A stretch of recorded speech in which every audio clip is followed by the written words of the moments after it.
A gente usa aqui no Brasil, muito naturalmente, o açúcar que a gente tem, que a gente conhece desde que a gente se entende por gente, é o açúcar da cana-de-açúcar. Então a gente tem, quando a gente fabrica o açúcar, a primeira coisa que eles extraem da cana-do-açúcar é o melado. E aí depois o açúcar mascavo, depois o açúcar demerara, depois o açúcar cristal e depois o açúcar branco refinado. E depois ainda temos o glaçúcar, o açúcar de confeiteiro, né? O açúcar impalpável, uns têm amido de milho junto, outros não têm. Mas são todos derivados da cana-de-açúcar. Nós temos alguns países que ainda usam açúcares derivados da beterraba, porque eles não têm a cana-de-açúcar como cultura, né? Como a agricultura deles não é normal para eles.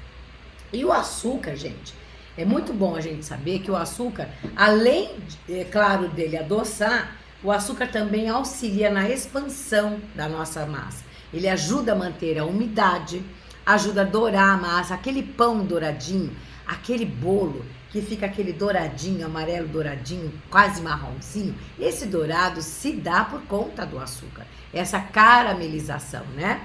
Então, ele ajuda a fazer. Então, a gente tem, além do açúcar derivado da cana, a gente tem açúcar de coco, né?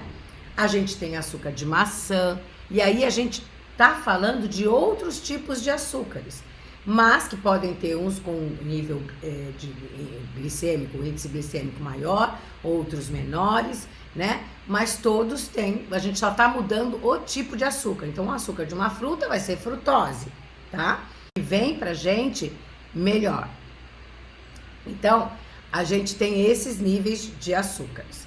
E aí, o que que acontece? Quanto mais próximo do original, a gente tem mais umidade. Então, por exemplo, você vai fazer um açúcar com açúcar mascavo, você vai ter mais umidade neste bolo, neste produto, do que com açúcar demerara, por exemplo. Entendeu?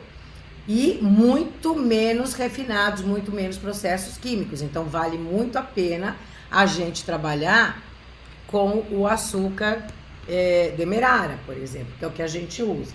E lembrando que a gente sempre tem que dar aquela pulverizada, aquela batida no liquidificador quando a gente quer um açúcar mais fino. Então, quando a gente fala um açúcar pulverizado, nada mais é do que você pegar o açúcar e bater no liquidificador. Então, você vai ter um açúcar refinado sem passar por um processo químico. Mais ou menos isso, tá?